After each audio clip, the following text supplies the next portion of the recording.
Yo, what's up? E Squared Show. New episode. Hosted by E the First. What's good, everybody? Hope you're enjoying life. It is the month of August. And I thought it would be good to basically speak on the colonization of India. Because August in 47 was the month partition officially happened.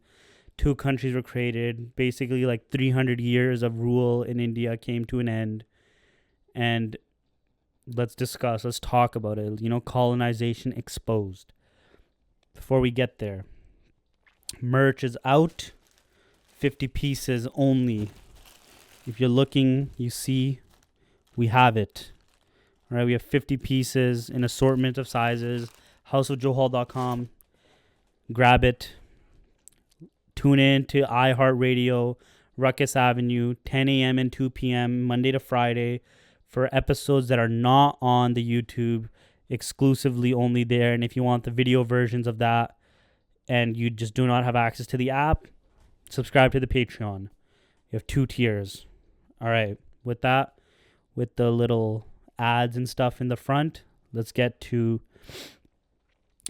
basically the turning point of, people might not want to accept that, everything today is a ghost of colonization, but it is. I know a lot of people hate that fucking, just move on and stuff, but the problem is that 300 years of insane psychological, domination is not erased within a couple of generations. It has basically changed institutions from the ground up. It has rewritten almost on a genetic level how people are in India. And today you see, the biggest factor of what you see, the ghost of colonization would basically be the caste system. And that's a different video all in itself, but the caste system gets bolstered and put on steroids in a way that might not have been conceived, because the British were masters of this type of domination, these tactics. But how did it all start? We're going to basically go through all this stuff, and let's just go through colonization. And, you have some people on fucking British TV that try to be like, colonization wasn't that bad. We gave them, radio and railways. And nah, man. That shit doesn't matter at all. That shit was just a fucking little ass, trade-off for, all this oppression and psychological war games and everything. Craziest fact to start this off. India at the time was responsible for 25% of the world's GDP. By the time the British left, it was 2%. So they might have given the illusion of, hey, we're bringing them forward to technology. But really what they did was very systematically and very precisely cut apart India, fucking surgically, man, to just take everything that they possibly could. That's a crazy drop off in GDP. That's as if fucking nukes were dropped on India. That's how bad that it was. And basically the British arriving was a psychological fucking nuke. And today I think you should low key, that's why I don't fucking have any white countries and British is dude, this is just the wave that you guys set up by coming into other countries and doing all this colonization stuff. What would you expect? This is just us being in your countries, quote unquote, is just reclaiming our own resources that you fucking stole from us. These countries were not built on the backs of fucking hardcore, honest labor from the fucking Anglos. This is all just fucking lurtamar countries and civilizations. So I don't feel fucking bad. Anyways, let's start with how this all goes. So the British East India Company was formed in 1600 based on a Dutch East Indian Company. And the original idea was yo, we're going to trade spices and luxury goods. This is a company, you can get shares, and we are going to go out, and there's a risk involved to basically try to get spices. and these luxury goods. And it's just fucking hilarious because like I think it just lends itself to the like jokes on Twitter where it's like, yo, fucking white people don't have spice in their food and shit. Even though like they dedicated companies to like doing it, like getting spices, which is fucking funny. So that's their goal, right? The British East Indian Company. So they have an early shift to India, and by like 1623ish, their focus is India because they have competition with Dutch, and the Dutch also had like fucking ports out in India. Goa, I believe, is one of them. And some of the main goods that they were going for was like cotton, silk, dyes like indigo, obviously spices, and then tea and opium much later. And this is where like the fucking what the fuck is this shit where like the king can give them governing powers over territories. Like, yes, me, king of, like, think of the hubris. Like, what if a country today like India was like, well, I believe that we should be allowed to bring 30 million fucking immigrants into your country because our prime minister said so. You'd be like, what the fuck are you talking about? Well, that's basically what happened. 1661, King Charles writes a charter that like they have governing powers in these territories. And the Mughals were weakened at the time. And that's like a whole Sikh history thing that we can tie into where like the Marathas and all these empires, like everyone's just chipping away at the Mughal rule by that point.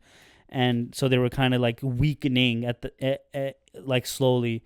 And the company was fortifying its posts and acting like rulers. So where they would go, they'd set up shop, right? It wasn't just trade towns or trading posts. It's like trade/fort posts. So that if shit hit the fan, they could like defend themselves, which is like smart, right? That's the thing. You kind of have to give it up to the fact that like they did this shit so efficiently. Otherwise, you don't learn from like the tactics. If you're too salty and victim minded the whole way, you can't see how hard you got finessed. You're just too like locked up in a fucking victim mindset to realize that you got played like you're a pawn and they were queens and kings. And so they started doing like military expansion. And one of the big ones in early was in Bengal. So there was like a battle at Plassey in 1757. Robert Clive, the company dominates and basically takes over Bengal. And they further secured, political control, shifted from just trading to territorial rulers because, India's in like a pseudo-feudal system and they're levying taxes. And so when the British are able to take over these like kingdoms and stuff, they're essentially extracting taxes, extracting these things from these places. And they're easily as set up and like the infrastructure is already there as much as like feudal Europe was. So it kind of does make sense, It's like taking, like, here's the thing, man. This is where the drug game came from, when fucking Kale and hip hop talk about like taking over blocks and the fucking levels to the game and shit, like they're really just telling you the game of like how everyone plays it, how people use drugs and addictive substances. Like, this is how you got to do it. You fucking get monopolies. You got to get the best, the purest product. You like, it's all there. And this is perfectly illustrated in the Opium Wars, where they get your people fucking addicted to a product that they can only make, and then you're forced to either get, like, you're basically on credit to get more opium, and shit just gets fucked, right? So they're controlling the trade with China because of the Opium Wars, or the opiums, and the profits are funding the massive tea imports. So they're smart, right? They're fucking using profits from one angle to fuel, to get other things set up to fuel those profits. And so the Opium Wars happened in the 19th century, and the Indian-China relations pre-colonization were pretty fucking like down, if you actually think about it, because Buddhism was the biggest link. Indian monks are carrying Buddhism to China. Chinese monks like Faxian and Wang Zhang are traveling to India to study places like Nalanda. Like, it's pretty cool that like there's like this cross pollination happening, and the Silk Road is going through China, and it's touching into India. So you get goods traveling through Indian ports, you through the land, through sea, and there's silk, there's porcelain, and India's giving cotton and pepper and spices and gems. There's information being traded. There's a lot of like cultural exchanges happening that is like actually a pretty beautiful thing. And what is interesting today is like India and China, I guess you just can't hold the great ones back because they're kind of becoming like the dominant powers or the new upcoming world powers in like how people are talking about future geopolitics, right? So these cultural exchanges are happening, right? Sanskrit texts are translated into Chinese, and Indian astronomy and medicine and art and all their fucking high civilization is influencing Chinese learning, And in return, Chinese artistic styles are influencing Buddhist art, Gandhara and stuff like that. And you do got to think about like what would have been if China and India were truly like allies from this period really early on. Like it could have been something really amazing to have experienced in history, but obviously I guess we'll never know, as Kanye would say, I guess we'll never know. So what ends up happening is there's slave labor that's being used, and enslaved people from East Africa, Mozambique, Madagascar are sent to colonies in India, Indonesia and stuff like that to work for the British. But I think after a while, if you're like sitting there and going over assets and the tabs, you're like, fuck, if we could just enslave these Indians, this would be so much more efficient instead of bringing in these slaves. And so at the Battle of Plassey, when the British gained political control from Bengal, this kind of changes the switch because the Nawab of Bengal is defeated, and this is officially like they have political control through battle. That's like, yo, we have a stake in this land. We're not just here as like traders or like making a buck off you guys. Like we have fucking like a stake. We have equity in this continent. And so how the British kind of won was the small British force of like 3,000 men versus Nawab's like 50,000 troops is they use betrayal. They're not above using cheap tactics, right? Betrayal, you getting conspirators to support the British secretly, having their soldier or having Bundy on their side like flee the battlefield, leaving the army leaderless. British artillery had the advantage because they had really maintained cannons, well-maintained cannons. They know how to store their gunpowder. Like they understand the logistics of war. Like this is the point in warfare history where like logistics, it's like doesn't matter the will of the men on the battlefield. If your logistics are superior, you could win. You have Cortez I think Cortez. You have the conquistadors in South America doing the same thing, and the British, like smaller armies are beating crazy odds. And it's because of the understanding of like true logistics, right? So British are using tactics like bribery and low-key diplomacy. Hey, help us out and we'll fucking put you up in a position, right? Classic. Like the thing is though, is like those are kind of shady situations to be in because I don't think any like, okay, if you guys have seen Dune, if you haven't seen Dune by this point, you're a fucking lun. That's not my fault. The doctor betrays the king, the Duke. The doctor betrays the Duke because he's like, my wife. I want to free my wife or whatever. And then the Baron Harkonnen kills the doctor, right? This is like a classic thing you see where like somebody betrays on the other side, but it's like you have no insurance that what you traded for will happen. Like, oh, I want this piece of land. Sure, maybe the other side will give you the piece of land, but then they fuck you and take your land after anyways because all your allies that could have helped defended you, like they're gone. Like what the fuck are you going to do now? And so never make those deals to betray because you get fucked on both ends. Your allies that could have helped you like keep your gains are done because they don't fuck with you and they're also dead, defeated. And then the guys that you fucking made the deal with the devil, they'll fuck you too. If they fucked everybody else, why wouldn't they fuck you too? Like if they're clearly not honorable enough to like do a true honor gentleman's agreement, like you're fucking dumb, man. I don't know what to say. Like, you're a fucking weak beyond belief. So, they're using these limited troops very effectively. They have these disciplined sepoys and European infantry. Their artillery placement is amazing. They're placing cannons near, like, the mango groves for cover. And the psychological pressure with, like, sowing mistrust in the Nawab's court, right? Who's turned and who's on the other side and who's going to fucking flee the battlefield. Obviously, the Sikhs experience this much later, right? and they wait for the perfect time to attack, exploited the confusion after the death of Nawab's general, Mir Madan, maybe I'm saying it wrong, it is what it is, and boom, they take it over. It's a decisive battle that shows that they could win on Indian soil. They take over Bengal, and it's the turning point. Now the British have rule in India, and Bengal becomes a British state, a British puppet state under Mir Jafar, and they have an economic gain. So British East India Company, they're fucking raking it in. They're down. They get revenue. They get the trade rights, right? Like we see this shit happening today, but this was like where it was perfectly implemented in a time. And you see it in India, right? Like you saw basically what happened in Afghanistan with Americans and stuff. Like this is then, right?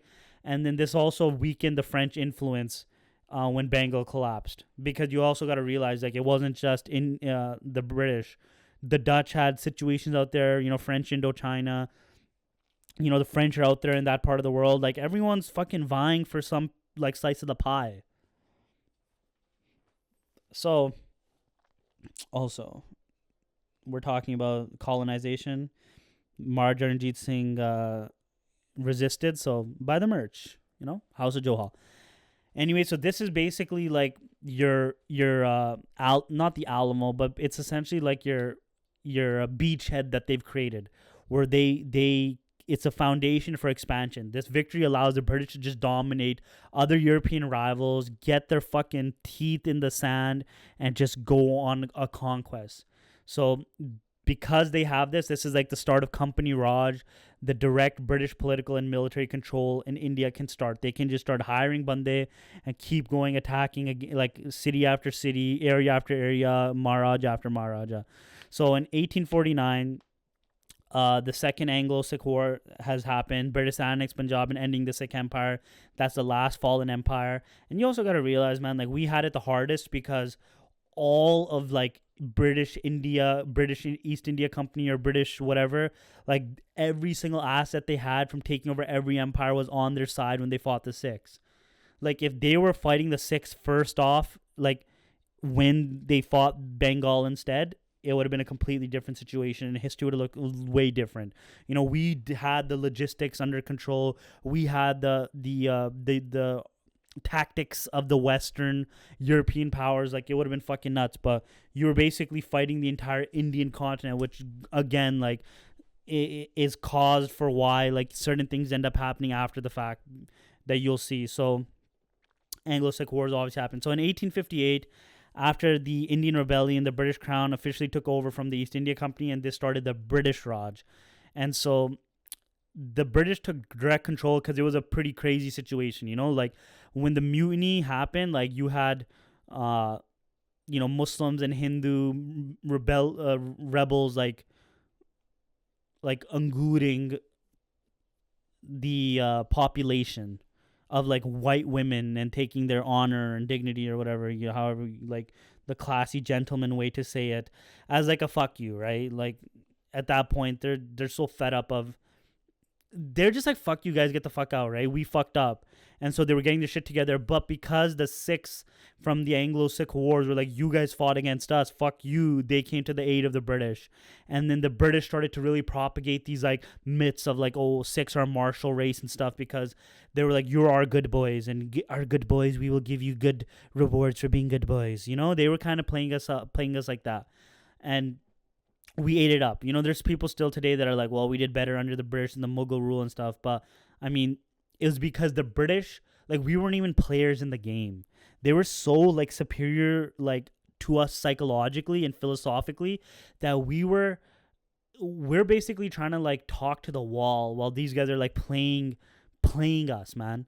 Like, they're basically making us talk to the wall thinking we're doing something. Like, that's how advanced these guys were in what they're doing. And their tactics are fucking, like, infamous. The famous divide and rule. I know people have come out later to be like, they didn't do divide and rule and stuff. And that's because those people are fucking bitches. Right? They say dumb shit like that because they want to downplay what the British did. Whereas the Europeans, like, this was directly a classic divide and rule tactic. You see it in Rwanda. The Hutus and the Tutsis. The Hutus and the Tutsis, yeah, whatever. I'm pretty sure that's right. I know one of them is the Tutsis, but basically they're like, yo, these one like in one group had like more white features, and they gave them, and they're also a minority, and you do that, right? Like you want the minority in power over a majority, because then the minority, it becomes like this like cabal, right? Like, oh, these like the small caste of Brahmins at the top, it's all their fault, and no one looks at the real perpetrator of like who's pushing the system, and that's like the British. And because of that, the British are exploiting the religious, caste, and regional divisions among Indians, and today you see it so fucking horribly. Yo, I'm Punjabi Jat Sikh. Yo, I'm a fucking this, that, the other. When in reality, like, it was very fluid, your identity. It wasn't this like, oh, I'm a Sikh, I'm a Sikh, I'm a Hindu, I'm a Hindu, I'm a Muslim. It was like, who gives a fuck about all that? Like, it was more like, if your identity wasn't tied to these things. And this is like an early version of identity politics, and you can see how it basically destroys your civilizations, and America's kind of like going through that right now.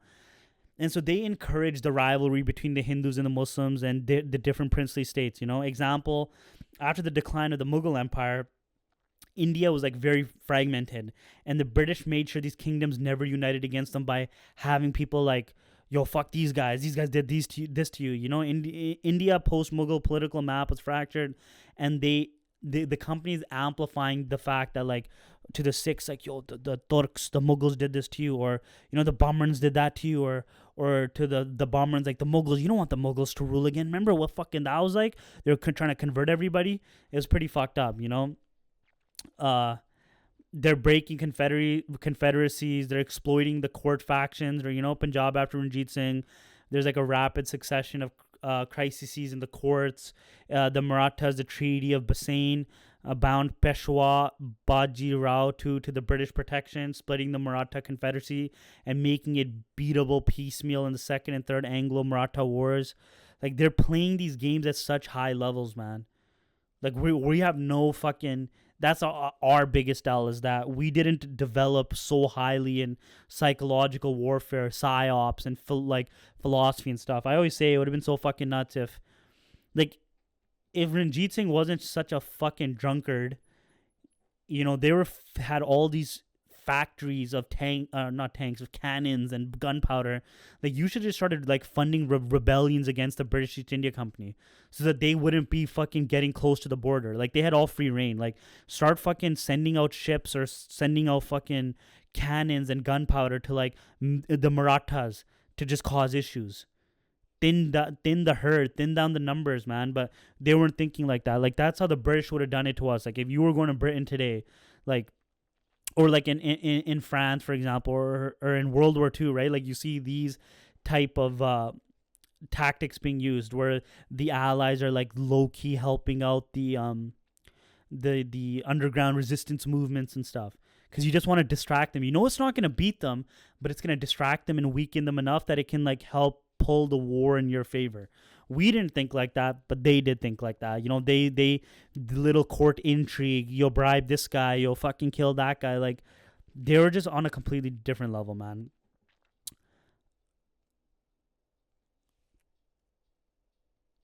Anyways, so the military superiority is that the British East India Company had disciplined armies, they had logistics, they had access to the seas, modern weapons. They were using fucking Indians after beating them. They'd make them join the army, kind of on some like, Menelaus ship from Sparta and Greece and all that stuff, where after he takes over people, this is why he was able to have such a large war for the Trojan War. The Indian rulers often had like outdated war methods, making them just so weak and just cutting them off. They also recruited Indian soldiers, and that's how you just fill the fucking numbers. You train them how to fight in your ways. You give them discipline, and you give them like a proper like monetary value from being in the army. Any single time in history when you can actually pay your soldiers in a way that makes them feel like they have a stake in your victories, it ends up being very beneficial. The Romans did this clearly, the French had this, and then the British were doing this in India. It fucking works, man. There's a reason why it works. Obviously, if you also are from your dil, like the Viet Cong, like, yo, we're gonna fucking ball out to fight the Americans, that works as well. And like, those people are like willing to die, but they're not like as successful. You know, that's the problem. And so you can think of like another form of divide and rule was creating this hierarchy between the Indians, you know, between those who have an in with the British and those who don't. And this exists in India in many ways, right? India has this like weird social geopolitical hierarchy system with like those who have an in with the government officials, you know, if with the MPs, the police and stuff, where if you're like if you are adjacent to power, your life is going to be better in India. And that kind of stems from the British, where you want to be on the ins with the British because it meant that better life, better everything. It's called just it's called collaboration, right? We see this happen all the time throughout history, but the problem is like India never got fried by the populace for doing it. You know, Sikhs were basically fucking hating Bande and that colluded with the British, but overall India, it wasn't the same level of that. You know, you can see this example of like what happens to collaborators in like, again, World War II France, women that were sleeping with Germans when Paris was taken over. The French men, to like reclaim the honor and dignity of their women, took these women that were collaborating and sleeping with the German soldiers, getting pregnant by German soldiers, would parade them through the streets naked, shaving their head bald and using blood to put swastikas on their forehead. So, you know, obviously you may think that's gruesome and stuff, but they had their reasons of whatever for collaborating. Oh, we needed food, whatever. But India didn't really have that. They never went through that period of like, fuck all the collaborators, fuck all the collusion. Like, they truly did accept that they were so colonized that they were fully like, thanks for giving us the keys. You know, they gave them the pageantry of like, okay, we'll send you guys off. You know, what the fuck was his name? The last guy, I forgot, but they did kind of give them the pomp and pageantry. They weren't like, yo, get the fuck out of here. It wasn't like South Africa, where like by the time Nelson Mandela came in, they were just like, get these fucking gore bar katado. Like, it wasn't that.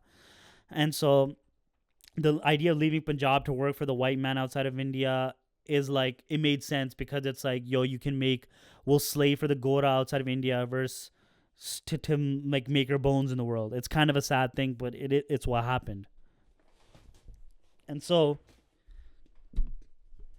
part of how the British East India Company was standardizing the entire army is modern drill tactics, artillery, European style, everything.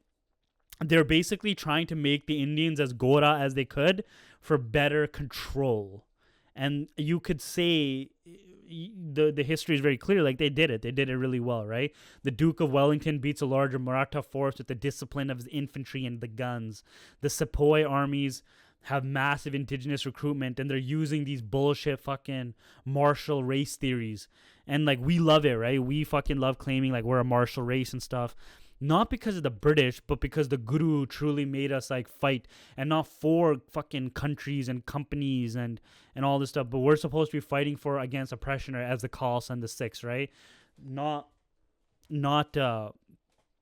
for these fucking countries that are just exploiting us for their imperialistic goals. Fight the power, man. You gotta love that. Britain today is like mad fucking dystopian, dude. You guys are fucked.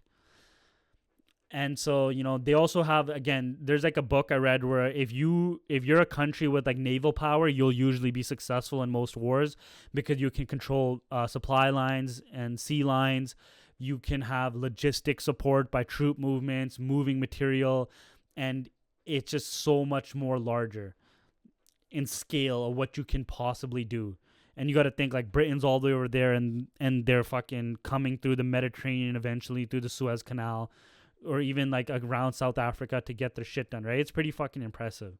You gotta think though, man, like the Pirates era is pretty fucking nuts, eh? Like I'm like really going deep in One Piece right now.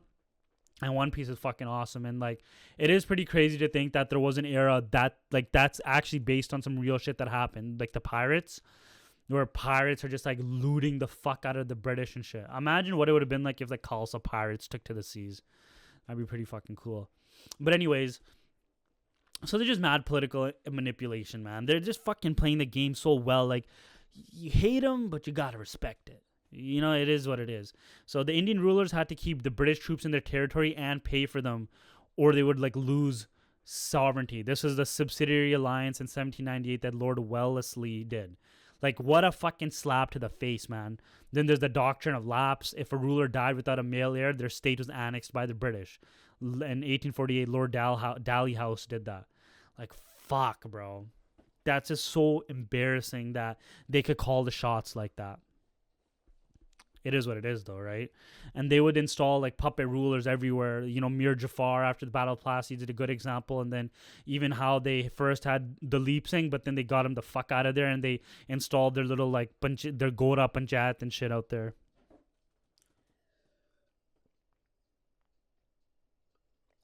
Drink your water, Salio. And so the economic control is this is where it was all worth it, right? For them to do the fucking wars, to kill people and bribe people and be dishonorable scumbags. It was all for the fucking tea. No, I'm joking, but not really. So they dismantled the traditional industries like textiles to promote British goods. And you gotta understand how bad they were fucking us. Like, they would literally get cotton from India, sell it, or bring the cotton from India to their cotton making textile factories in Britain, make Indian clothing, and then sell it back to the India. Like, it's like literally, if that's the equivalent of like making a crackhead fucking make the crack, and then, or no, making the raw fucking cocaine, taking the cocaine, getting your people to make the crack, and then selling it back to the guy who made the cocaine. Like, it is so fucked and genius simultaneously how that worked. Like, you're creating the supply and the demand. That's fucking insane genius, you know? Genius. It is what it is, though. Like, you gotta kind of respect it. And the world operates like that today too, right? So again, I'm trying to look at this as like somebody who, obviously, I'm fucking got that blood in me from Punjab and all that, but the only way to move forward is to really understand how we got fucked so it doesn't happen again, and to like take those keys, because you can use them too, you know, in your everyday life and bigger things and thoughts, etc., etc. So, you know, there's heavy taxation as well, land reform. So they're like double dipping, triple dipping, quadruple dipping, you know? Not only are they forcing people to buy the products that are should have been domestic products, they're fucking creating new demand for products that the British are bringing. They're also fucking taxing your land. They're also fucking doing land reform so they can do heavier taxations. They're also fucking getting tributes from the princely states. Like, where are they not? They're like extracting every fucking penny, which is why they went from 25% GDP to fucking 2%. You know, India was turned into a supplier of raw materials and a market for British manufactured goods.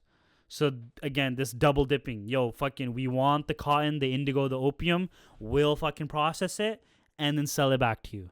And then who also was owning the cotton fucking markets, or, you know, the industries to get the cotton and the indigo? The British, or, you know.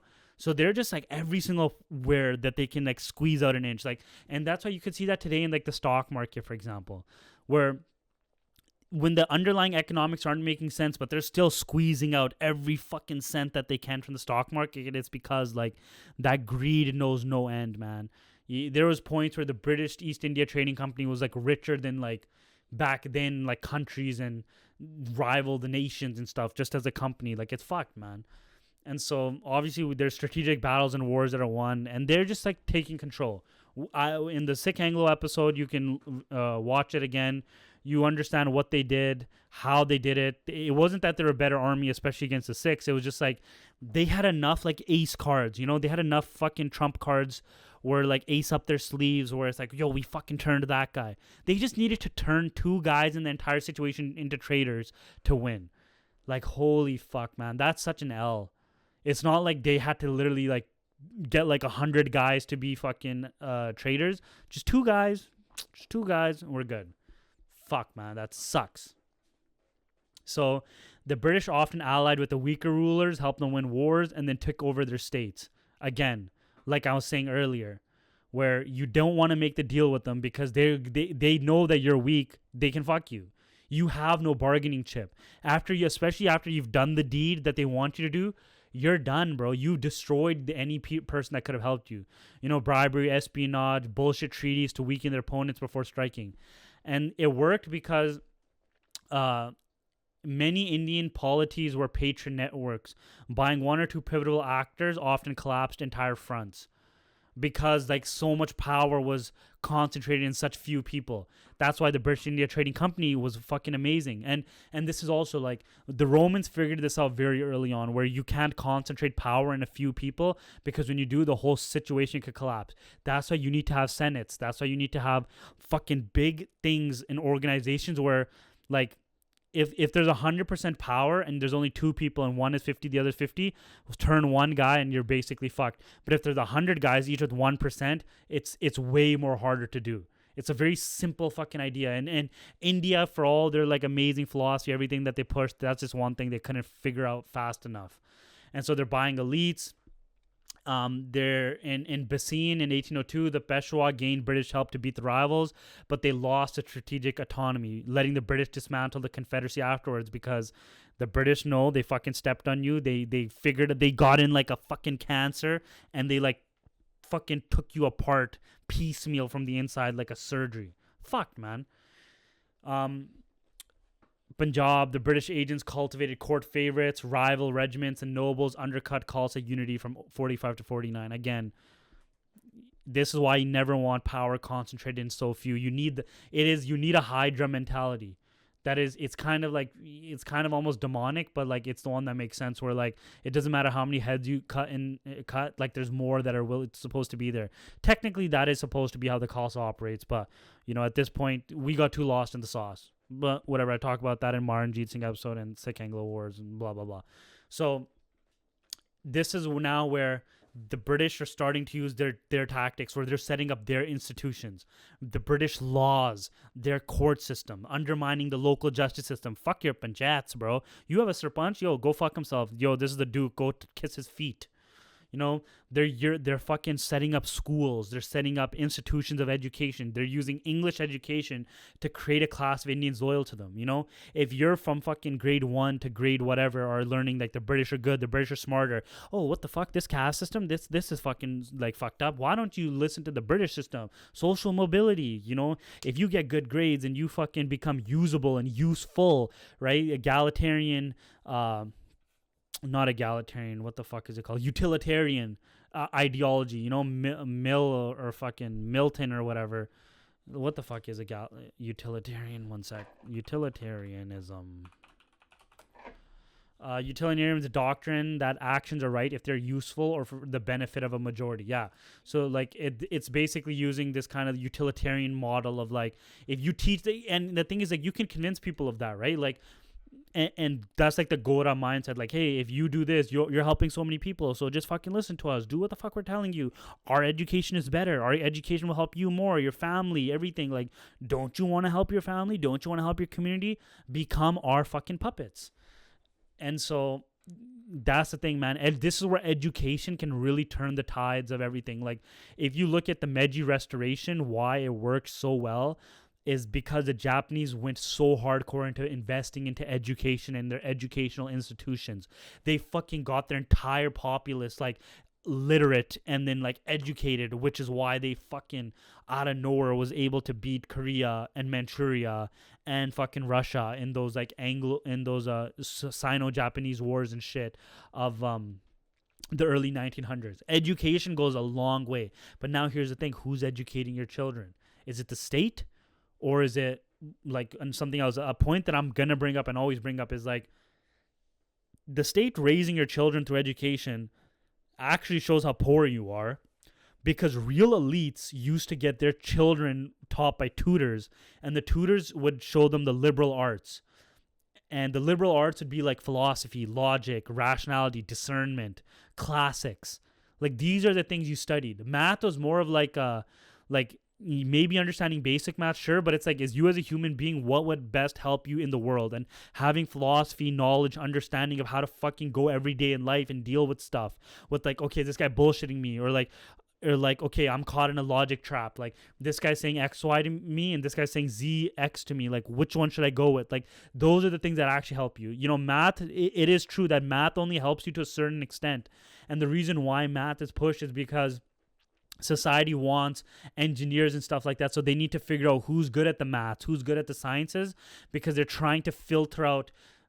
Basically the way school system and education today is they're trying to filter out people into the best way for the things that they need in their society, right? And it's very similar to what the British are doing during colonization, which is we basically want to make the fucking Indians as useful to us as possible. So the way we structure our educational institutions is so we can get the most useful bande. You know, Gandhi was a fucking lawyer in South Africa for a while.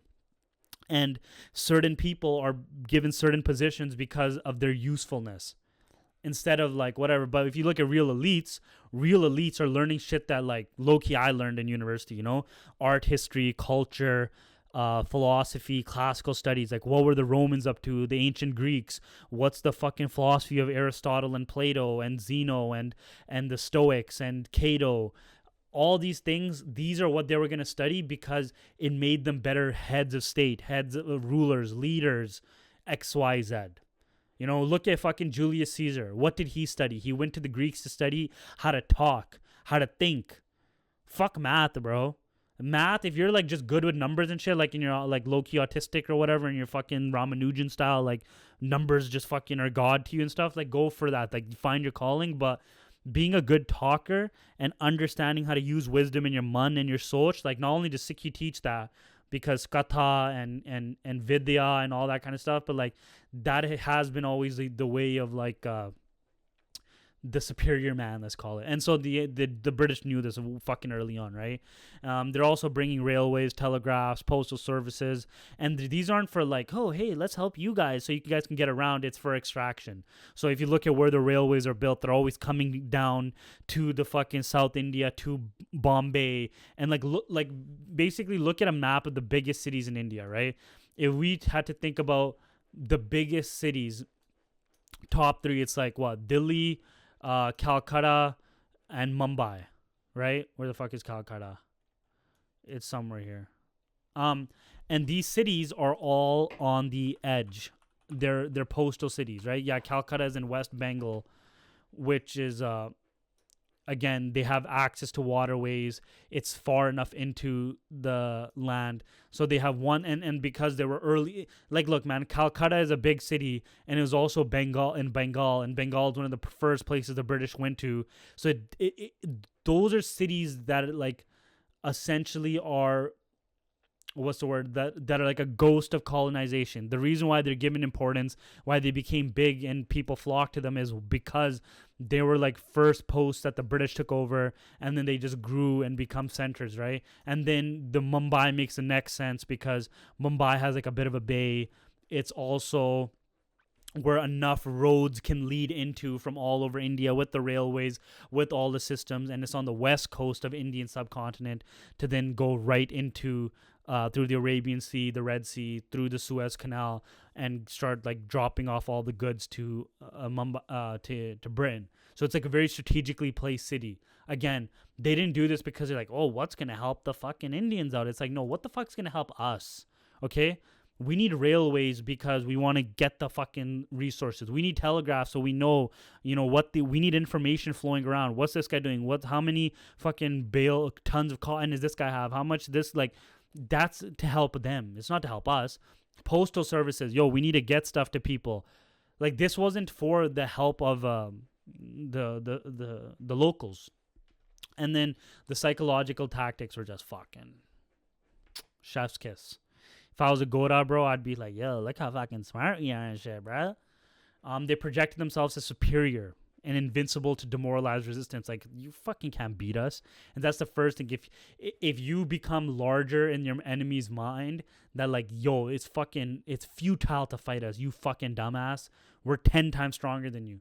Right? That's why Bande, like, it's funny because it's like a very base thing. Like, if two guys are about to fight, be like, yo, I'll fucking beat the fuck out of you right now. You can't fucking fight me and shit. It does kind of work on some level because, like, oh, fuck, maybe this guy will beat me. Like, do I want to test? And so right off the bat, boom.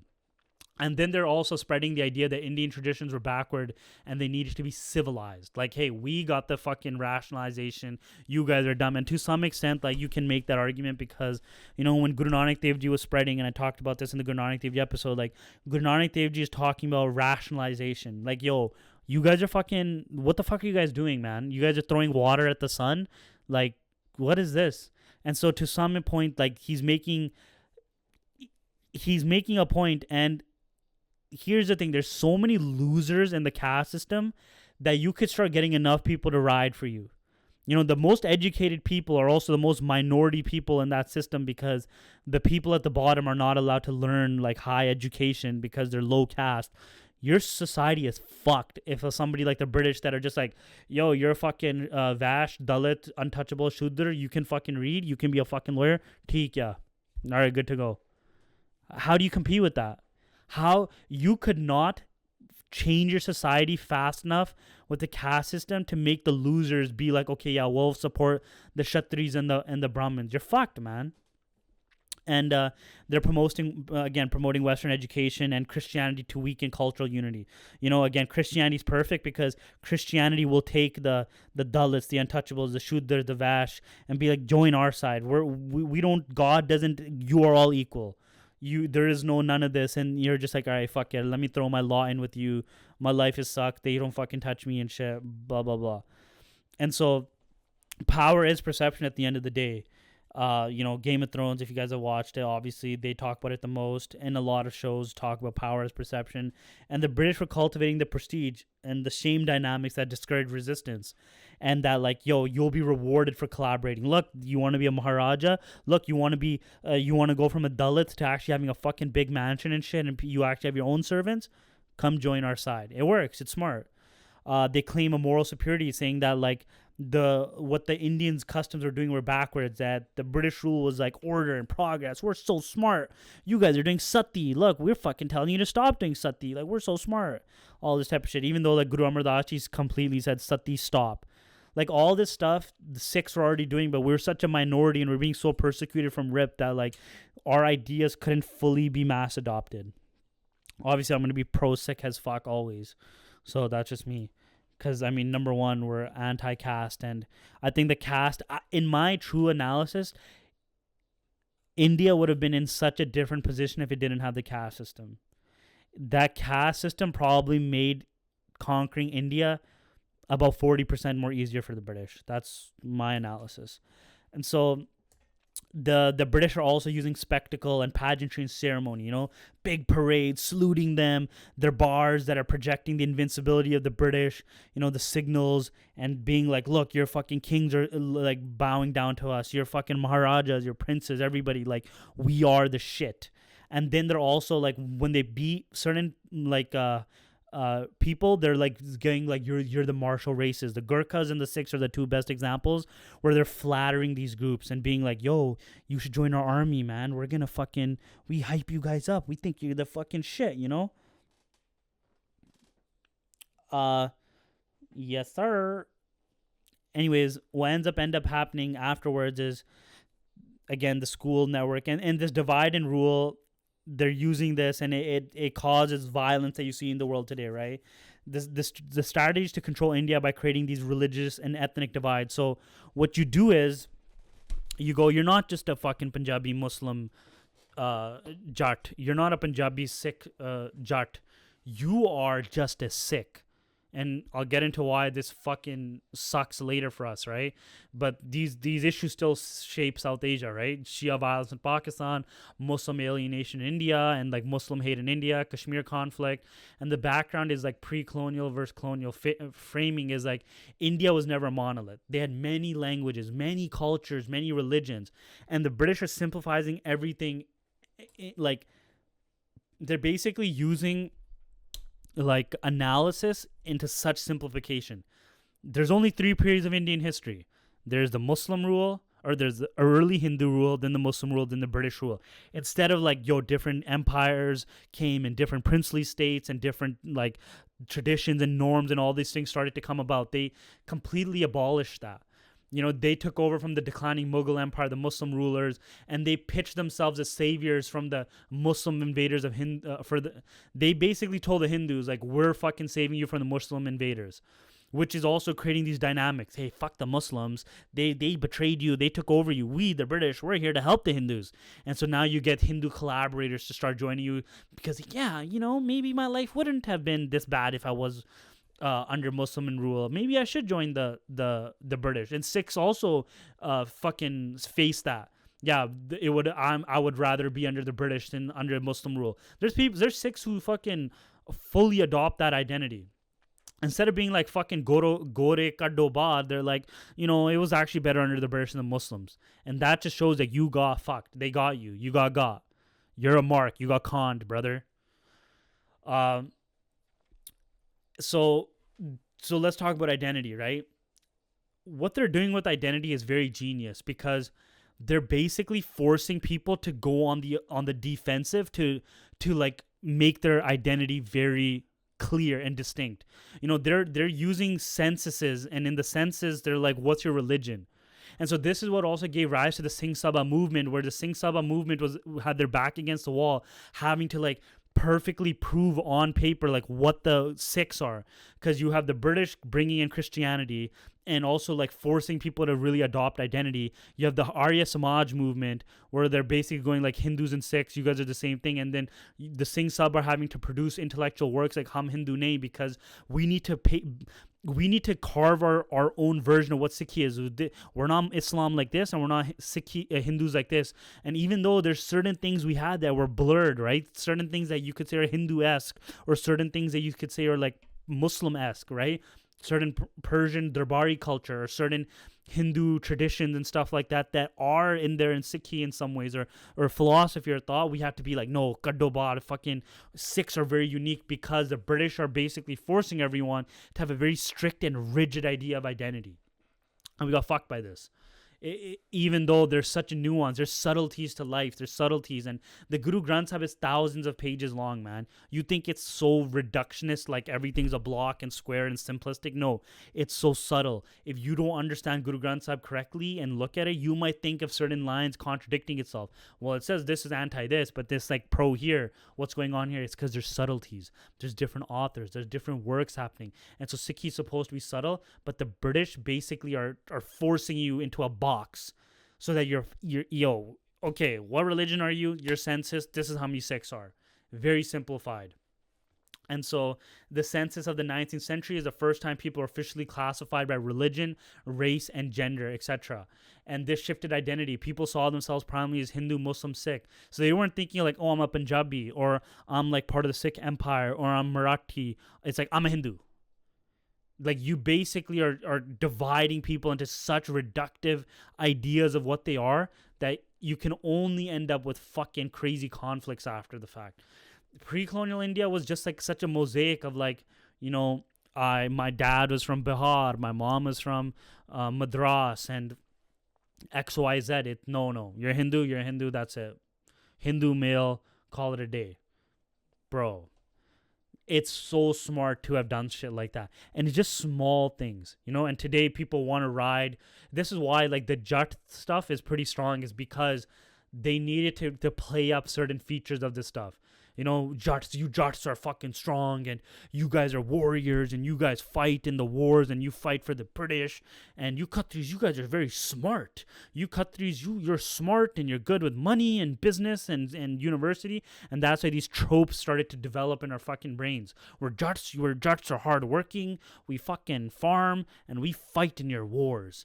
It's just fucking stupid shit, man. Your identity should be fluid, as in like, yo, you might be a smart ass Jat, or you're a fucking whatever ass Khatri. But the British basically convinced us like, when you're a Jat, this means X, Y, and Z, and that's why people play up all the dumb stereotypes. The fucking brain dead Punjabis that you see today playing up the like, oh, we're Jat, we do this and blah blah blah, and we're better. Like, stupidity, straight stupidity.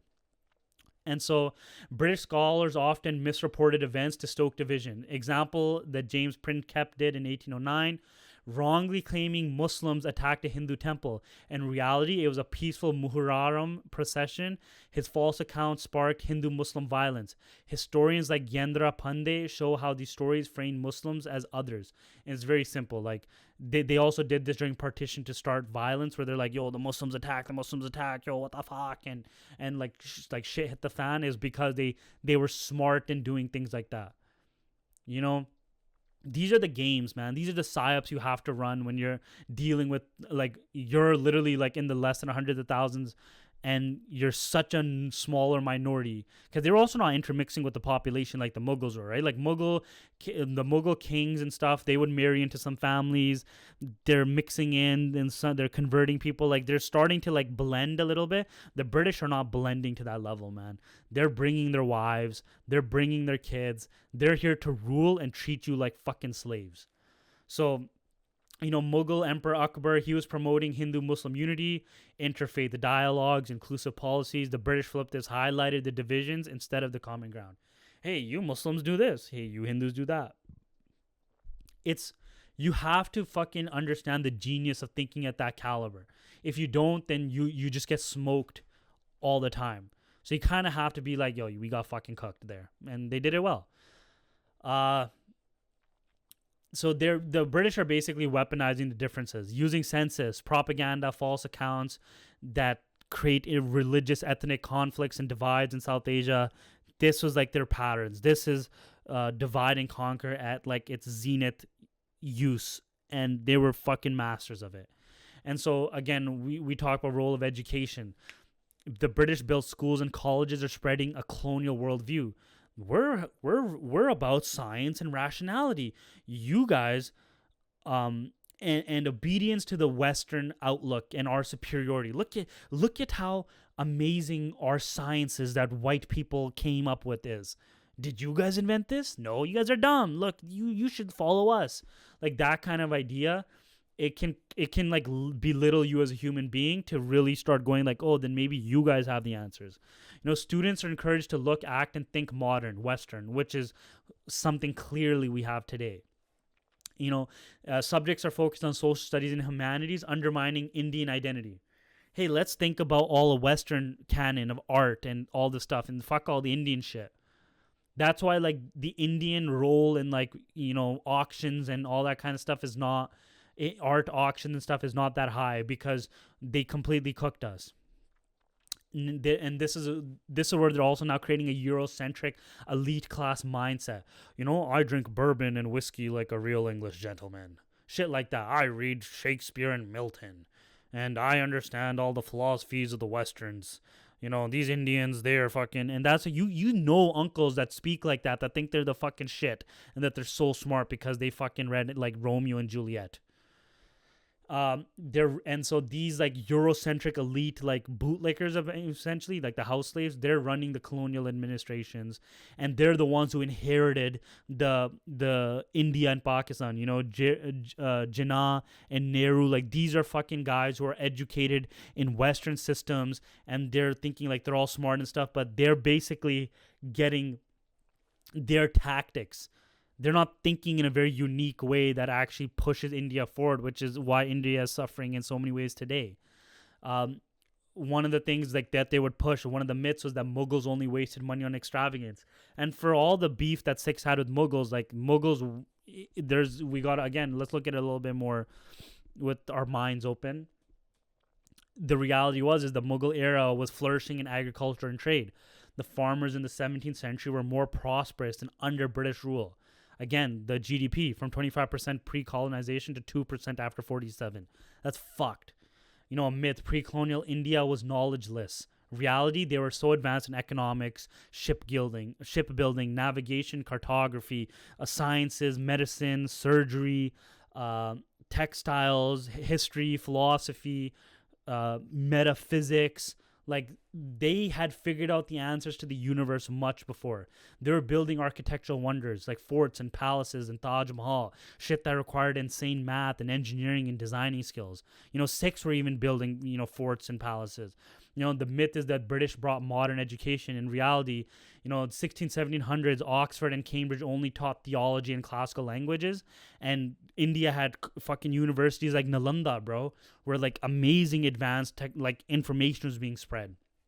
So, true scientific medical studies started in the 19th century when British already ruled India. If science didn't spread in India, blame the colonizers, not Indians. Myth that British outlawed sati, the Hindu practice that involved widow immolating herself on her husband's funeral. But Guru Amar Das was already on this, and so was one of the Mughal emperors. I think it was Akbar as well. So, again, they're masters of using information. And this one's very interesting, is like how the British started to sexualize women, implementing of the sari blouse. For centuries, many Indian women wore the saris without blouses, which means like their fucking titties were showing, and it wasn't taboo, which is really crazy to think now, because like in India you hear so many like rape cases. But I think the psychology behind that is, if we understand that Maurya, the Guptas and stuff like that, bare breast was not taboo. Covering breast wasn't universal. It varied by region and caste, not morality. With the Mughal period, some head and breast covering spread, but still no blouse. Under the British Raj, what ends up happening is Victorian standards labeled bared breast sari draping as an indecent and immoral thing. So what you're doing is you're sexualizing these things and creating the psychology of like, oh my God, this is so like, I need to see, oh my God, and getting all like horned out about it, that it starts to over time create this desire that did not exist prior. That's a bar. Women like Janana, Dani, Dini, Debbie adopted blouses after being shamed and excluded from colonial clubs. Over time, the imported Victorian garment was normalized as tradition, even though it imposed sexual shame where it hadn't existed before. So, like, if you say, like, don't look behind this thing, all you're going to want to do is look behind that thing. Very simple, like human psychology.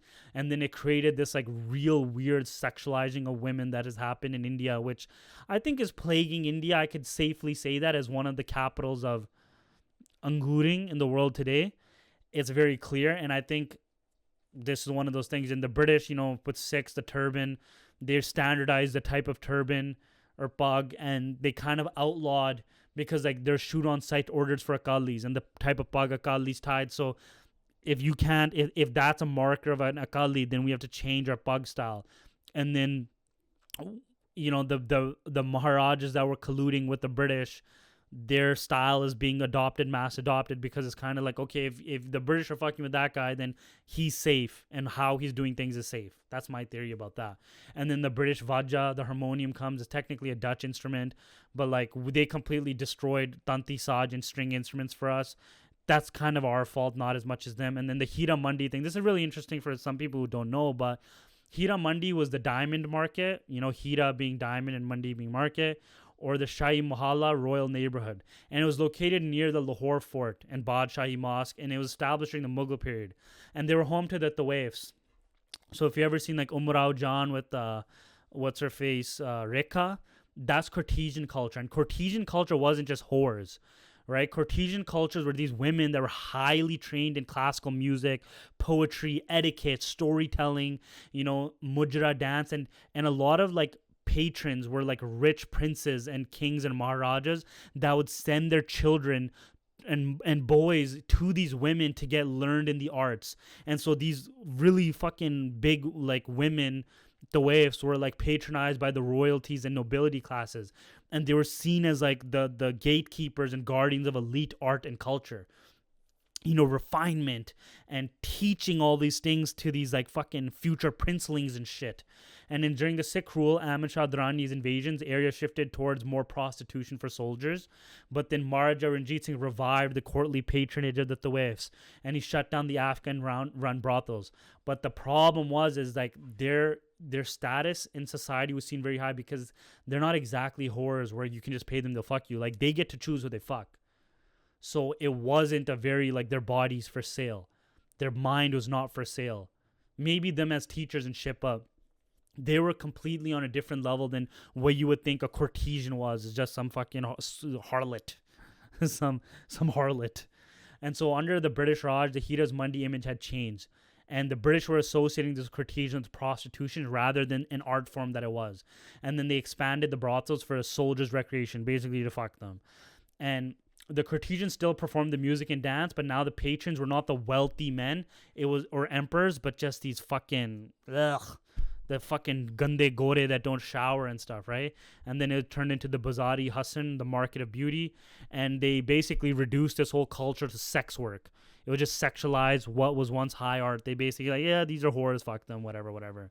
And so the British shifted what this whole situation was, that this dance, this art, this culture, because it's also like a double fold, right? They understood very high levels of culture, poetry, etiquette, storytelling, dance, love making, all these things. And so the British, they need to stamp out any single like place where you can get knowledge that isn't from the British, right? If I'm giving you secret information stuff that revives a side of culture that we're trying to tear away, you're a threat. So it was very easy to turn these women to basically just sex slaves and sex workers because they need to make a living.